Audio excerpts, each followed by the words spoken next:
வணக்கம் நண்பர்களே. லாஸ்ட் வீடியோவில் நம்ம நான் ஃப்ளோ ப்ராசஸஸ்லாம் என்னென்ன இருக்குன்னு பார்த்தோம். அது ஒவ்வொரு ப்ராசஸ்லையும் என்னென்ன பேராமீட்டர்ஸை நம்ம பார்க்கணும் அப்படிங்கிறத பற்றி பார்த்தோம். Okay, done heat transfer, change in internal energy, enthalpy, இது எல்லாமே என்ன ஃபார்முலா, பேரண்ட் எக்ஸ்பிரஷன் என்ன அப்படிங்கிறத பார்த்தோம். இப்போ ஒவ்வொரு நான் ஃப்ளோ ப்ராசஸாக ஒன் பை ஒன்னாக பார்ப்போம். First constant pressure process. Constant pressure process அப்படின்னு சொன்னால் ஐசோபாரிக்னு சொல்லலாம், ஐசோபியஸ்டிக் ப்ராசஸ் அப்படின்னு சொல்லலாம். ஓகே, இதை கூட உங்களுக்கு வந்து அப்ஜெக்டிவ்ல கேட்க வாய்ப்பு இருக்கு. ஐசோபியஸ்டிக் அப்படின்னு சொன்னால் என்ன பேராமீட்டர் கான்ஸ்டன்டாக இருக்கும், ப்ரெஷரா, வால்யூமா, டெம்பரேச்சரா, இல்லை என்ட்ரோபியா அப்படின்னு கேட்பாங்க. ஸோ இது objective point of view. Okay, right. Constant pressure ப்ராசஸில் நம்ம என்னென்ன கேரி அவுட் பண்ணலாம் அப்படின்னு சொன்னால் either heating or cooling. Okay, அதாவது ஹீட் அடிஷன், அதுக்கு பேர் தான் ஹீட்டிங். கூலிங் அப்படின்னு சொன்னா ஹீட் ரிஜெக்ஷன். ஓகே, ஸோ இதுக்கு நம்ம வந்து பிஸ்டன் சிலிண்டர் அரேஞ்ச்மெண்ட்டை தான் எக்ஸாம்பிளாக எடுத்துக்க போகிறோம்.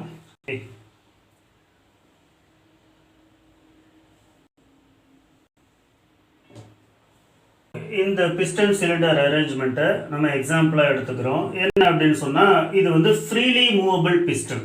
So this is a condition for constant pressure process. Okay, freely movable piston, அதாவது ஃப்ரீலி மூவபிள் அப்படின்னு சொன்னால் ஃப்ரிக்ஷனல் எஃபெக்ட்ஸ் எல்லாமே நெக்லெக்டட் அப்படின்னு அசியூம் பண்ணிக்கிறோம். ப்ராக்டிக்கலாக it is not possible. Okay, so ஒரு ரிவர்சிபிள் கான்ஸ்டன்ட் ப்ரெஷர் ப்ராசஸ் நம்ம ஐடியலாக அசியூம் பண்ணிக்கிறது எல்லாமே ரிவர்சிபிள் தான். ஓகே, பட் இர்ரிவர்சிபிள் ப்ராசஸ் அப்படிங்கிறது ப்ராக்டிக்கலி கேரிங் அவுட். பட் நம்ம அனாலிசிஸ்க்கு நம்ம ரிவர்சிபிள்னு நம்ம அசியூம் பண்ணிக்கிறோம். ஓகே, இப்போ ரிவர்சிபிள் ப்ராசஸ் அப்படின்னு சொன்னாவே ஃப்ரிக்ஷன் வந்து வராது, ஃப்ரிக்ஷன் ஜீரோன்னு தான் நம்ம அசியூம் பண்ணிக்கணும். ஓகே, அதான் இங்கே ஃப்ரீலி மூவபிள் பிஸ்டன். அப்போ இந்த பிஸ்டன் மூவ் ஆகிறதுக்கு எந்த ரெஸ்ட்ரிக்ஷனும் கிடையாது.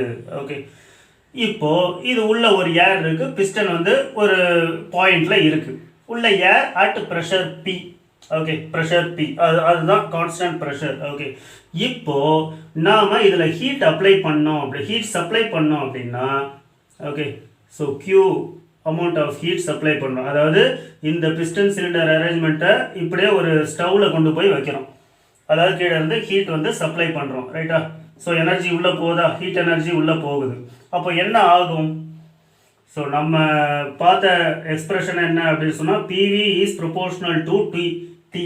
இதுதான் வந்து நம்மளோட ஜென்ரல் கேஸ் ரிலேஷன். அதாவது பிவி ஈக்குவல் டு எம்ஆர்டின்னு சொன்னோம் இல்லையா, பிவி ஈக்குவல் டு எம்ஆர்டி. இந்த எம் இன்ட்டு ஆர்ங்கிறது constant. So PV is directly proportional to T, right? இப்போ நம்ம ஹீட் சப்ளை பண்ணும்போது டெம்பரேச்சர் இன்க்ரீஸ் ஆகுது. டெம்பரேச்சர் இன்க்ரீஸ் ஆகும்போது இங்கே ப்ரெஷரோ வால்யூமோ இன்க்ரீஸ் ஆகும் according to this relation. Okay, but இந்த இடத்துல பார்த்தீங்க அப்படின்னு சொன்னால் உங்களுக்கு ப்ரெஷர் இன்க்ரீஸ் ஆகிறதுக்கான வாய்ப்பை நம்ம கொடுக்கல. ஏன் அப்படின்னா நம்ம ஃப்ரீலி மூவபிள் பிஸ்டனை தான் வச்சுருக்கோம். அப்போது நம்ம ஹீட் சப்ளை பண்ணும்போது டெம்பரேச்சர் இன்க்ரீஸ் ஆகுமா? டெம்பரேச்சர் இன்க்ரீஸ் ஆகும்போது ப்ரெஷர் இன்க்ரீஸ் ஆக ட்ரை பண்ணும். ஃபார் எக்ஸாம்பிள் உள்ள இருக்க ப்ரெஷர் 1 பார்னு வச்சுக்கோங்க, அதான் அட்மாஸ்பரிக், 1.01325 பார் அட்மாஸ்பரிக். உள்ள இருக்க ஏரோட ப்ரெஷர் அட்மாஸ்பரிக்னே வச்சுக்கோங்க. ஓகே, அப்போ இந்த ப்ரெஷர், இந்த டெம்பரேச்சர் இன்க்ரீஸ் ஆகும்போது ப்ரெஷர் இன்க்ரீஸ் ஆக ட்ரை பண்ணும், பட் அந்த ப்ரெஷரை இன்க்ரீஸ் பண்ண விடாது. எது அப்படின்னா இந்த ஃப்ரீலி மூவபிள் பிஸ்டன். கொஞ்சம் ப்ரெஷர் இன்க்ரீஸ் ஆனா கூட இந்த பிஸ்டன் அப்படி மூவ் ஆயிடும். அப்படி மூவ் ஆயிடுச்சுன்னா என்ன ஆகும்? the pressure increase is compensated by volume increase. அதாவது இன்க்ரீஸ் ஆக வேண்டிய ப்ரெஷரை கான்ஸ்டன்ட்டாக வச்சுட்டு வால்யூமை இன்க்ரீஸ் பண்ணிக்கும். அது volume is directly proportional to temperature keeping pressure constant according to Charles லா. இதுதான் நீங்கள் படிச்சிருப்பீங்க, சார்ல்ஸ் லா. ஓகே, இது கெமிஸ்ட்ரிலாம் படிச்சிருப்பீங்க, எல்லாருக்கும் நல்லா தெரியும், ரைட்டா? So pressure is constant, volume is directly proportional to temperature. So pressure கான்ஸ்டன்ட்டாக மெயின்டைன் பண்ணுறதுக்கு தான் நம்ம ஃப்ரீலி மூவபிள் பிஸ்டனை இங்கே வச்சுருக்கோம். ஸோ ப்ரெஷர் இன்க்ரீஸ் ஆக ட்ரை பண்ணும் போதெல்லாம் the piston will move up. Okay, so இந்த இதில் வந்து இந்த ப்ரெஷர், அதாவது உள்ளே இருக்க அந்த air pressure, or some other gas, ஏதோ ஒரு கேஸ் வச்சுருக்கோம் உள்ள, ரைட்டா? ஸோ இந்த ப்ரெஷர் வந்து இது throughout the area of the piston act ஆகிட்டு இருக்கும். ஓகே. ஸோ அந்த ப்ரெஷர்னால என்ன ஆகும் அப்படின்னு சொன்னால் உங்களுக்கு இந்த பிஸ்டன் மூவ் ஆகும். For example some amount of 100 kilojoule ஹீட்டை வந்து சப்ளை பண்ணிட்டோம்னு வைங்க. ஸோ ஃபுல் ஃப்ளெஜ்டாக சப்ளை பண்ணிட்டோம். அப்போது இந்த பிஸ்டன் இனிஷியல் பொசிஷன் இது ஒன்னா இனிஷியல் பொசிஷன், அதாவது ஹீட் சப்ளை பண்ணுறதுக்கு முன்னாடி இந்த பொசிஷன், ஹீட் சப்ளை பண்ணி முடித்ததுக்கு அப்புறம் அந்த பிஸ்டன் இந்த இடத்துக்கு வந்திருக்கும். ரைட்டா? ஸோ இந்த இடத்துக்கு வந்திருக்கும், இங்கேருந்து இன்க்ரீஸ் ஆகி இந்த இடத்துக்கு வந்திருக்கும். So this is your length. ரைட்டா? ஸோ இப்போ அந்த டிஸ்பிளேஸ்டு வால்யூமை நம்ம பார்க்கணும். அதாவது இந்த பிஸ்டன் வந்து இந்த பாயிண்ட்லேருந்து இந்த பாயிண்ட் வரைக்கும் மூவ் ஆகுறதுக்கு எவ்வளோ வால்யூமை வந்து அது ஆக்குப்பை பண்ணுச்சு. ரைட்டா? அதுதான் change in volume, increase in volume. அப்போ என்ன சொல்லலாம், நம்ம ஹீட் சப்ளை பண்ணும்போது பிஸ்டன் ஆட்டோமேட்டிக்காக மூவ் ஆகுது அப்படின்னு சொன்னால் அதை வந்து ஒர்க் டன்னு சொல்லாமா, work is done by the gas. Okay, இது பாசிட்டிவ் ஒர்க். நம்ம ஆல்ரெடி சொல்லியிருக்கோம், ஹீட் சப்ளைனா பாசிட்டிவ், ரிஜெக்டட்னா நெகட்டிவ். அதே மாதிரி ஒர்க் டன் பை த சிஸ்டம்னா positive, work done on the system நாம ஒர்க் கொடுக்குற மாதிரினா நெகட்டிவ். ஒர்க் அதுவாக கிடைக்குது அப்படின்னு சொன்னால் அது பாசிட்டிவ். அப்போ இது பாசிட்டிவ் ஒர்க் தான். அப்போ எவ்வளோ ஒர்க்கு நம்ம இதுலேருந்தே நம்ம ஃபார்முலா எடுத்து ஒர்க் டனை கண்டுபிடிச்சிடலாம். எப்படி பண்ணலாம், இங்கே ப்ரெஷர் ஆக்ட் ஆகுதா throughout the area of the piston. அப்போ ஃபோர்ஸ் எவ்வளோ, pressure into area of the piston. Okay, இதுதான் ஃபோர்ஸ். ஒர்க் டனுக்கு என்ன formula, pressure work done is force into displacement. ரைட்டா? எவ்வளோ டிஸ்டன்ஸ் மூவ் ஆகுது இந்த பிஸ்டன் அப்படின்னா இது எல்னு வச்சுக்கோங்க. Okay, so F into L, that is pressure into area into L. Okay, so இதுதான். அதாவது இதை வந்து டிஎல்னு வச்சுக்கலாமே, ஏன்னா டிஎல்னு வச்சுக்கலாம், டிஎல். ஓகே, ஏன்னா இது L1 இது L2 L2. ரைட்டா? L2 மைனஸ் L1 தான் இந்த டிஎல். அப்போது உங்களுக்கு ஏ இன்டூ டிஎல் என்ன வரும், பி இன்டூ dvன்னு வருமா. So P into V2 minus V1. இதுதான் work done during constant pressure process. So இந்த டயக்ராம்ல இருந்து நாம் வந்து புரிஞ்சுக்கலாம் இந்த ஃபார்முலாவை. ஓகே, ஸோ இந்த பேசிஸில் உங்களுக்கு காமனாக எல்லா ப்ராசஸ்லேயும் வர்றது work done is equal to the area under PV diagram, that is integral PdV. அதைத்தான் நம்ம இந்த பிவி டயக்ராம்ல இருந்து எடுக்கிறோம். ஓகே, ஸோ ஏரியா இதுதான் வந்து உங்களுக்கு கான்ஸ்டன்ட் ப்ரெஷர் ஹீட்டிங் ப்ராசஸ். அதாவது இந்த டைரக்ஷனில் இருந்தால் ஹீட்டிங், இந்த டைரக்ஷனில் இருந்தால் கூலிங். அதாவது 1 to 2 ஹீட்டிங், வால்யூம் இன்க்ரீஸ் ஆகுது, ஹீட் பண்ணும்போது வால்யூம் இன்க்ரீஸ் ஆகுது. 2 to 1 அப்படின்னா கூலிங், ஹீட் ரிஜெக்ட் ஆச்சு அப்படின்னு சொன்னால் வால்யூம் அப்படியே மறுபடியும் இனிஷியல் ஸ்டேஜுக்கு வந்துடும். ஓகேவா? ஹீட்டை ரிஜெக்ட் பண்ணணும். ரைட்? அதே மாதிரி டெம்பரேச்சர் இன்க்ரீஸ் ஆகுதா, ஃப்ரம் 1 to 2 டெம்பரேச்சர் இன்க்ரீஸ் ஆகுது, என்ட்ரோபி இன்க்ரீஸ் ஆகுது. ஓகே, ஸோ இது T1, இது T2. ரைட்? ஸோ உங்களுக்கு இதுதான் உங்களுக்கு W, work done during this process, area under this curve. இது வந்து ரெக்டாங்கிள் ஷேப்பில் தானே இருக்குது. அப்போ இதோட ஏரியாவை நம்ம மேனுவலாக கண்டுபிடிக்கலாம் இல்லையா, நம்ம இன்டகிரேஷன்லாம் கூட போட தேவையில்லை. அதுதான் ஃபார்முலா, பேரண்ட் ஃபார்முலா. பட் இதை நம்ம கண்டுபிடிக்கலாம். இது V2, இது V1, இது ப்ரெஷர் P, கான்ஸ்டன்ட் ப்ரெஷர், இந்த ப்ரெஷர். ரைட்டா? So area under this curve என்ன, so W is equal to integral PdV, that is area under PV diagram. ரைட்டா? ஸோ இது வந்து ஒரு ரெக்டாங்கிள் ஷேப்பில் தான் இருக்குது. லென்த்து இன்டூ பிரெத்து ஈஸியாக போட்டுடலாம், P into V2 minus V1. Right? Or integration படி பார்த்தோம் அப்படின்னு சொன்னால் ப்ரெஷர் கான்ஸ்டன்ட் வெளியில் வந்தது. இன்டகிரல் டிவி ஃப்ரம் 1 to 2 அப்படின்னா உங்களுக்கு V2 மைனஸ் V1 வந்துடும். ரைட்டா? ஸோ இது வந்து work done during a constant pressure process. Okay, இதை இன்னொரு ஃபார்மேட்டில் எழுதலாம்.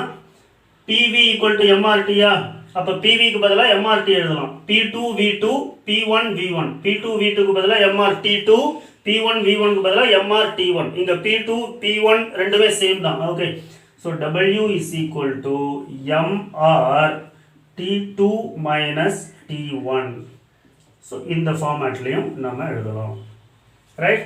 So this is work done during constant pressure process. உங்களுக்கு இதுதான் அந்த எக்ஸாம்பிள். ரைட்டா? நீங்கள் செகண்டரி கிளாஸில் படிச்சிருப்பீங்க. ஒரு பாட்டிலில் பலூன், ஃப்ளாட் பலூனை மேலே மவுத்தில் ஃபிக்ஸ் பண்ணிவிட்டு அந்த பாட்டிலை ஹீட் பண்ணால் அந்த பலூன் வந்து எக்ஸ்பேண்ட் ஆகும் இல்லையா, அதே கான்செப்ட் தான். ரைட்டா? ஸோ இங்கே ஹீட்டை நீங்கள் சப்ளை பண்ணும்போது வால்யூம் இன்க்ரீஸ் ஆகுது, அவ்வளோதான். ஓகே. ஸோ பிஸ்டனோட ஃபைனல் பொசிஷன் இது, இனிஷியல் பொசிஷன் இது. இது டிஎஸ் டயக்ராம். ஆல்ரெடி நம்ம பார்த்த மாதிரி ஏரியா அண்டர் டிஎஸ் டயக்ராம் உங்களுக்கு ஹீட் ட்ரான்ஸ்ஃபரை கொடுக்கும். ரைட்டா? ஹீட் ட்ரான்ஸ்ஃபரை கொடுக்கும். அது என்னங்கிறத பார்ப்போம். Okay, right. பிவிடி ரிலேஷன்ஷிப் பாருங்க, அது முன்னாடியே பார்க்க வேண்டியது. ரைட்டா? இதுதான் ஃபர்ஸ்ட் நம்ம தெரிஞ்சுக்க வேண்டியது.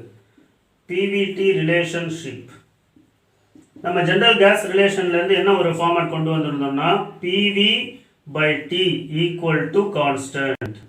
Right? So P1 V1 by T1 is equal to P2 V2 by T2. இது வந்து ஒரு ஜெனரல் ரிலேஷன். இந்த இதில் இருந்தால் எடுக்கிறோம், ஜெனரல் ஐடியல் கேஸ் ஈக்குவேஷன்ல இருந்தால் எடுக்கிறோம். PV by T equal to constant வரும்போது இந்த PV by Tங்கிறத எந்த பாயிண்ட்டுக்கு வேணாலும் நம்ம அப்ளை பண்ணலாம். Not only for equilibrium states, end ஸ்டேட்ஸுக்கு மட்டும் இல்லை, நடுவில் ஏதாவது ஒரு ஸ்டேட் ஒரு பாயிண்ட்டை நம்ம அசியூம் பண்ணாலும் அந்த பாயிண்ட்டுக்கும் நம்ம இந்த P1 V1 by T1 equal to P2 V2 by T2 that is equal to இங்கே எக்ஸ்ன்னு வச்சுக்கிட்டோம்னா Px Vx by Tx அப்படின்னு கூட போடலாம். எந்த பாயிண்ட்டுக்கு வேணாலும் இதை அப்ளை பண்ணலாம் for a particular case, for a particular system. Okay, right. இப்போ இந்த ரெண்டு ஸ்டேட்டுக்கும் நம்ம அப்ளை பண்ணோம்னா P1 V1 by T1 equal to P2 V2 by T2 அப்படின்னு வருது. இப்போ இந்த கான்ஸ்டன்ட் ப்ரெஷர் ப்ராசஸ்க்கு இது எப்படி ரெடியூஸ் ஆகும் அப்படின்னா P1 P2 ரெண்டுமே சேம் தானே. அப்போ P1 is equal to P2. அப்போ என்ன வரும் உங்களுக்கு? V1 by T1 equal to V2 by T2 அது அப்படியே கூட வச்சுக்கலாம். Or in terms of ratio அப்படி கூட வச்சுக்கலாம். T1 by T2 is equal to V1 by V2. ரைட்டா? Or V1 by V2 equal to T1 by T2 போடலாம். Or V2 by V1 equal to T2 by T1 போடலாம். எப்படி வேணாலும் வச்சுக்கலாம். Right? உங்களுக்கு இதுதான் ரிலேஷன். இந்த கான்ஸ்டன்ட் ப்ரெஷர் ப்ராசஸ்க்கு volume is directly proportional to temperature. ரைட்டா? So volume is directly proportional to டெம்பரேச்சர்னா வால்யூம் இன்க்ரீஸ் ஆகும்போது டெம்பரேச்சர் இன்க்ரீஸ் ஆகும், வால்யூம் டிக்ரீஸ் ஆகும்போது டெம்பரேச்சர் டிக்ரீஸ் ஆகும். So ratio, temperature ratio is directly proportional to volume ratio, that is equal to volume ratio. ரைட்டா? Okay, okay. இப்போ வந்து நம்ம PVT relationship பார்த்தாச்சு. Right? V1 by V2 is equal to T1 by T2. Right? Work done பார்த்தாச்சு. P into V2 minus V1 or M or T2 minus T1. Okay. Next, change in internal energy and enthalpy. Change in internal energy and enthalpy, del U and del H. Okay.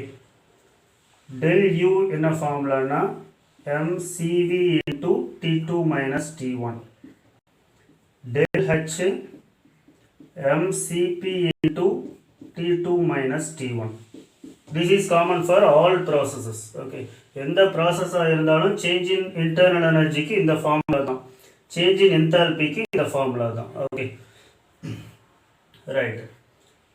Next heat transfer.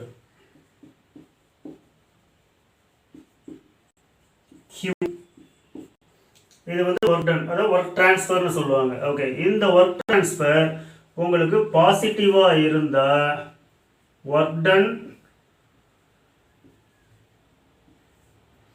if positive, work done by the system. Already சொல்லியிருக்கிறது. If negative, work done on the system.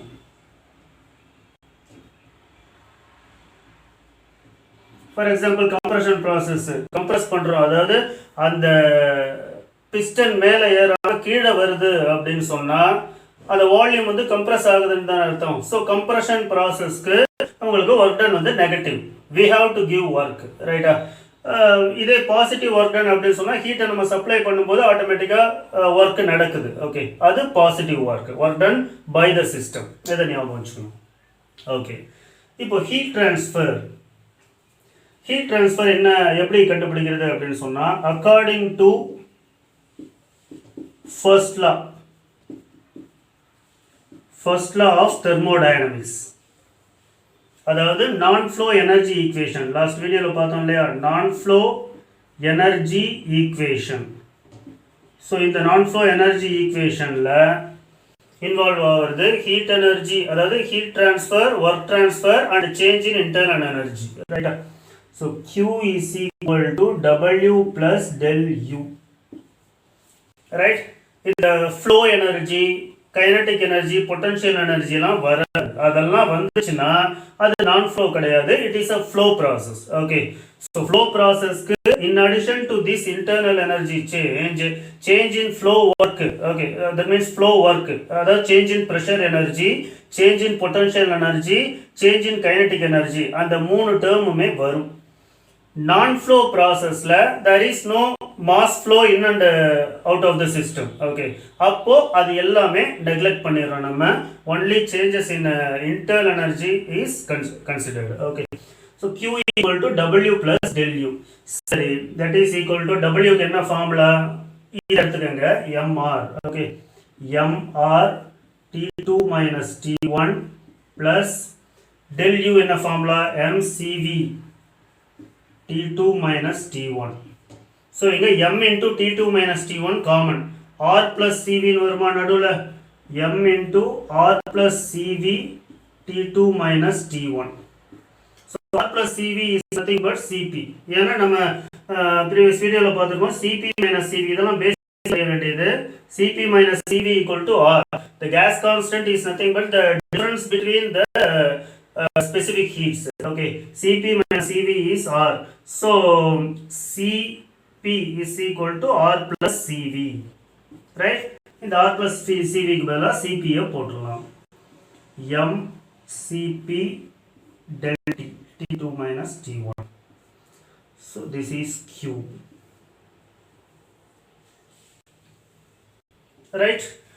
இதுல வந்து ஒரு objective கேட்பாங்க, என்ன அப்படின்னு சொன்னா இது எதுக்கு ஈக்குவலா இருக்குன்னு பாருங்க, m into Cp into T2 minus T1. இதுல வேற எங்கேயாவது இருக்கா இதே டேர்ம்? இங்க இருக்கு.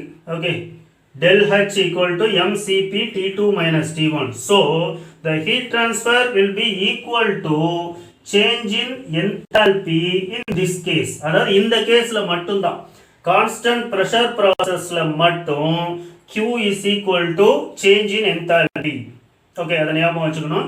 ஜெனரலா இதை ஞாபகம் வச்சுக்கிறது ஈஸி. அதாவது constant pressure process அப்படின்னு சொன்னா heat transfer எவ்வளவு அப்படின்னு சொன்னா m into Cp into del T அப்படி ஞாபகம் வச்சுக்கலாம். Okay, that is equal to change in enthalpy அப்படிங்கிறது தெரியும். இது அப்ஜெக்டிவ்ல கேட்பாங்க. ஓகே, so if the இது ஒரு அப்ஜெக்டிவ் क्वेश्चन இருக்கு, if the heat transfer in a process is equal to change in enthalpy, what kind of process is that அப்படின்னு கேட்பாங்க. Okay, அது கான்ஸ்டன்ட் ப்ரெஷரா, கான்ஸ்டன்ட் வால்யூமா, கான்ஸ்டன்ட் டெம்பரேச்சரா, கான்ஸ்டன்ட் என்ட்ரோபியா அப்படின்னு கேட்பாங்க. நாம கான்ஸ்டன்ட் ப்ரெஷர் ப்ராசஸ் அப்படின்னு போடணும். ஓகே, ஸோ இது வந்து ஒரு objective question. Q equal to mCp into T2 minus T1 equal to del H. This is for constant pressure process. Okay, right.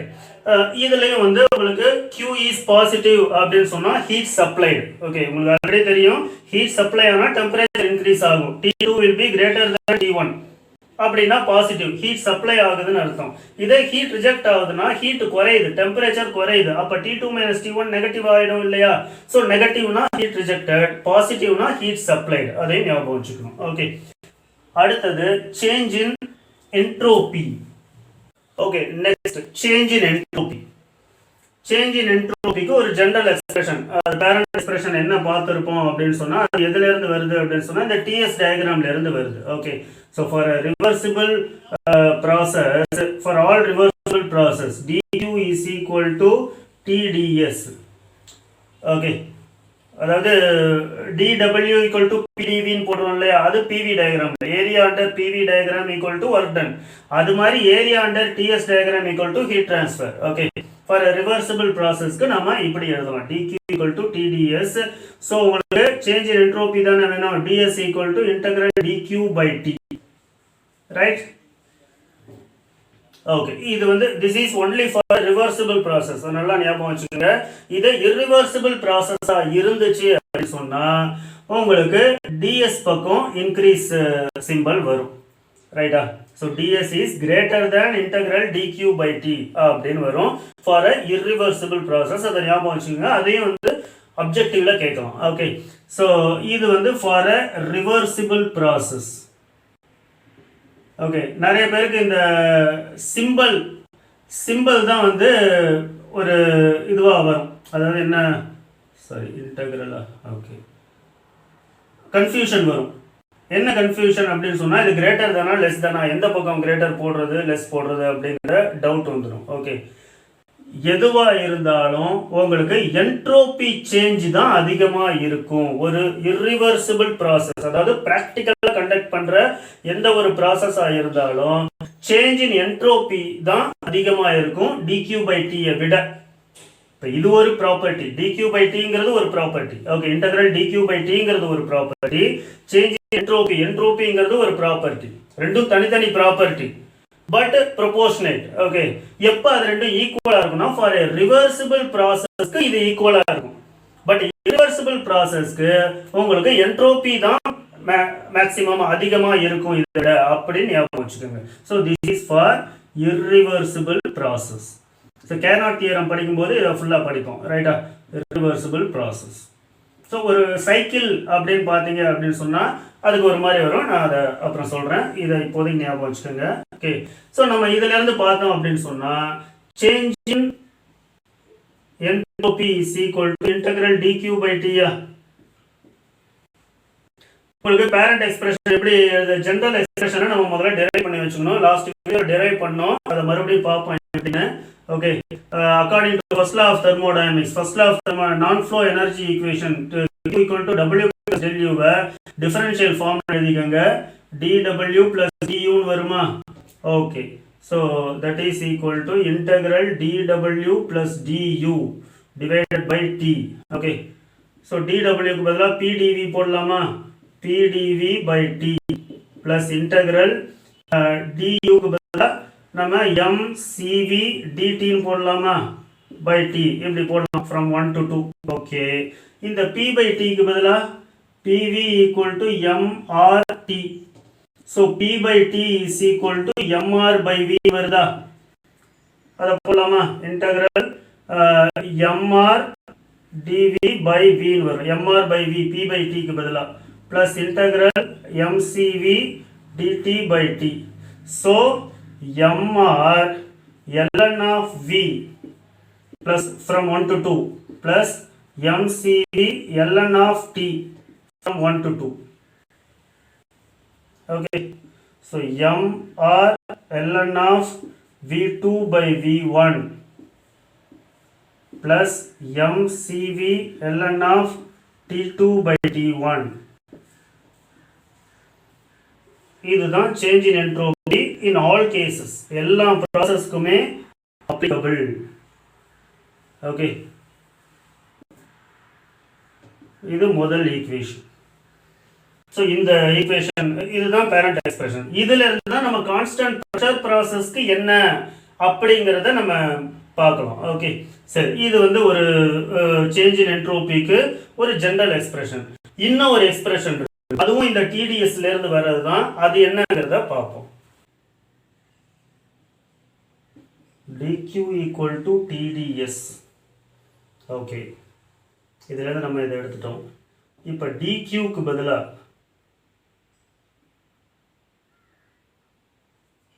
dw plus du. Okay, so tds equal to dw plus du. இதுல இருந்து தான் நம்ம இந்த எக்ஸ்பிரஷனை derive பண்ணியிருக்கோம்.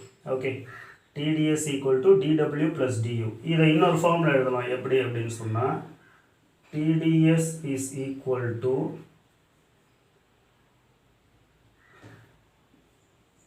pdv plus d of h minus pv. எப்படி அப்படின்னா the relation between enthalpy and internal energy. இப்போ இன் டர்ம்ஸ் ஆஃப் என்தால்பி டைரெக்டாக நம்ம ஃபர்ஸ்ட் லா இருக்குது, ஃபர்ஸ்ட் லா ஆஃப் தெர்மோடைனமிக்ஸில் நம்ம நான் ஃப்ளோ எனர்ஜி ஈக்குவேஷன் இருக்குது, அதுலேருந்து டைரெக்டாக நம்ம இதை டெரைவ் பண்ணிட்டோம். ஓகே, இப்போ யூக்கு பதிலாக நம்ம H, U in terms of H எடுத்துகிட்டு போகிறோம். நமக்கு ஆல்ரெடி தெரியும் H equal to U plus PV அப்படிங்கிறது தெரியும். யூங்கிறது இன்டர்னல் எனர்ஜி, பிவிங்கிறது ஃப்ளோ எனர்ஜி, ப்ரெஷர் எனர்ஜின்னு சொல்லலாம், இல்லை ஃப்ளோ ஒர்க்குன்னு சொல்லலாம், ஃப்ளோ எனர்ஜின்னு சொல்லலாம், எப்படி வேணாலும். ஓகே, இப்போ யூக்கு பதிலாக நம்ம ஹச் மைனஸ் பிவியை போடுறோம். ரைட்டா? அப்படி போட்டோம்னா பிடிவி ப்ளஸ் டிஹெச் மைனஸ் என்ன வரும்? பிடிவி ப்ளஸ் விடிபின்னு வருமா? அதான் மைனஸ் ஆஃப்.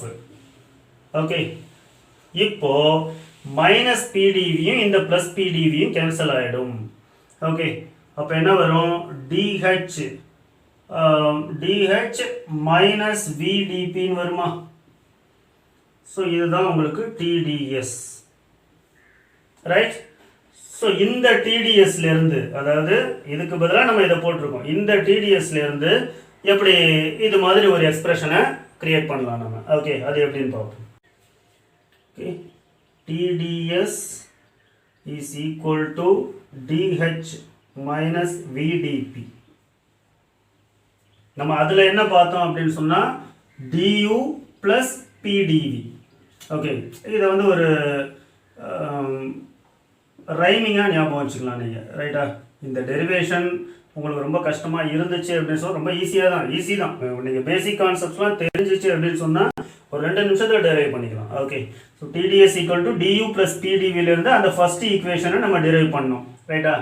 டியூக்கு பதிலாக இன் டர்ம்ஸ் ஆஃப் ஹெச் போட்டோம்னா இந்த ஃபார்மில் வந்துடும். அவ்வளோதான், அதை தான் இங்கே போட்டு காட்டியிருக்கேன். ஓகே, ஸோ இப்போ இது வந்து உங்களுக்கு செகண்ட் எக்ஸ்பிரஷன். இதுலேருந்து நம்ம எப்படி அதை எடுக்கணும் அப்படின்னு சொன்னால் உங்களுக்கு டிஎஸ் ஈக்குவல் டு இன்டகிரேஷன் போட்டுக்கலாமா? DH by T minus integral VdP by டின்னு வருமா? from 1 to 2. ஓகே, DHங்கிறது என்னன்னு தெரியும், இது சேஞ்ச் இன் என்ட்ரோபி. ரைட்டு? DHங்கிறது என்ன? MCP DTயா? So MCP DT by T from 1 to 2 minus V by T எப்படி மாற்றலாம்? அது அகெயின் ஐடியல் கேஸ் ஈக்குவேஷன்லேருந்து மாற்றிக்கலாம். V by T T இந்த பக்கம் வந்துருச்சு, அப்போ MR by Pன்னு வருமா? அதை தான் இங்கே போட போகிறோம். MR by P, அதாவது MR into DP by P வருமா? from 1 to 2. இப்போ MCP ln of T2 T1 T2 உள்ளே எடுத்துடுறேன். ரைட்டா? T2 by T1 minus MR ln of P2 by P1. So this is also the expression for change in entropy. ரெண்டாவது expression. முதல் எக்ஸ்பிரஷனில் நம்ம என்ன பார்த்தோம்? MR பார்த்தோமா? MR into ln of T2 by T1 minus plus MCP அந்த இது பார்த்தோமா? இது செகண்ட் எக்ஸ்பிரஷன். ஓகே, இதில் நம்ம எதை வேணாலும் நம்ம யூஸ் பண்ணிக்கலாம் எல்லா ப்ராசஸ்க்கும். Okay, right. இப்போ இந்த எக்ஸ்பிரஷனில் பார்த்தீங்க அப்படின்னு சொன்னால் நம்ம கான்ஸ்டன்ட் ப்ரெஷர் ப்ராசஸ்க்கு அப்ளை பண்ணோம் அப்படின்னா என்ன ஆகும்? For a constant pressure process P1 equal to P2வா? அப்போ இந்த டேர்ம் வேனிஷ் ஆகிடுமா? இந்த டேர்ம் உங்களுக்கு வேனிஷ் ஆகிடும், இது மட்டும் இருக்கும். So hence del S is equal to MCP ln of T2 by T1.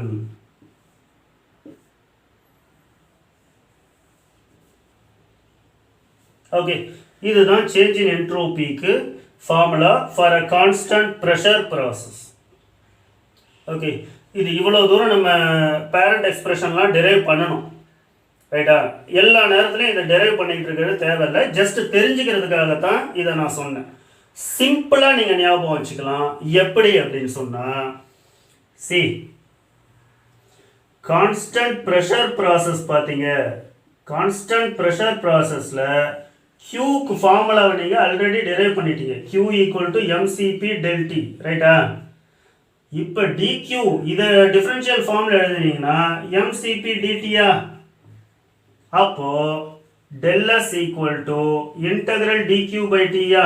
நீங்கள் இந்த ஃபர்ஸ்ட் லாவெல்லாம் போடாமல், ஏன்னா ஃபர்ஸ்ட் லாவெல்லாம் ஆல்ரெடி நம்ம போட்டுட்டோம், ஃபர்ஸ்ட் லாவெல்லாம் அப்ளை பண்ணி தான் q equal to m into CP into டெல்டிங்கிறதே நம்ம கண்டுபிடிச்சோம் இல்லையா, ஹீட் ட்ரான்ஸ்ஃபர் கண்டுபிடிக்கும் போது.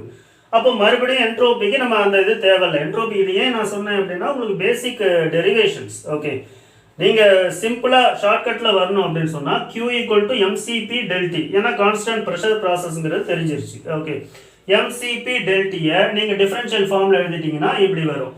அப்போது dq by t del s equal to integral dq by t yeah, tds equal to dq அதில் இருந்து ரைட்டா. இப்போ dqக்கு பதிலாக எழுதுங்க mcp into integral dt by t from 1 to 2. அப்போ that is equal to mcp. டைரக்டாக ரெண்டே லைனில் உங்களுக்கு இந்த எக்ஸ்பிரஷன் கிடைச்சிரும்.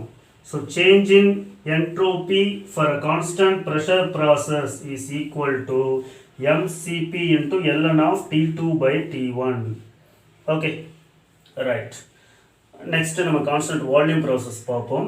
இதே மாதிரி தான். ஸோ கான்ஸ்டன்ட் வால்யூம் ப்ராசஸ்லேயும் first PVT relationship, PV diagram, TS diagram, அதுக்கு ஒரு எக்ஸாம்பிள் பார்ப்போம் ரைட்டா. Then work transfer, change in internal energy, change in enthalpy, heat transfer, அதுக்கப்புறம் change in entropy, right. So இந்த டெரிவேஷன் டிடிஎஸ் டெரிவேஷன் ரெண்டு expression இருக்கு இல்லையா, என்ட்ரோபிக்கு சேஞ்ச் இன் என்ட்ரோபிக்கு ரெண்டு எக்ஸ்பிரஷனை நீங்கள் நல்லா ஞாபகம் வச்சுக்கணும்.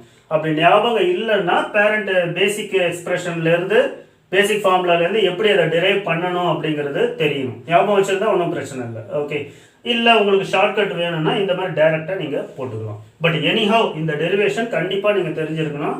2 தடவை போட்டு பார்த்தீங்கன்னாவே உங்களுக்கு வந்துடும். Okay, right. Next constant volume process பார்ப்போம். தேங்க்யூ.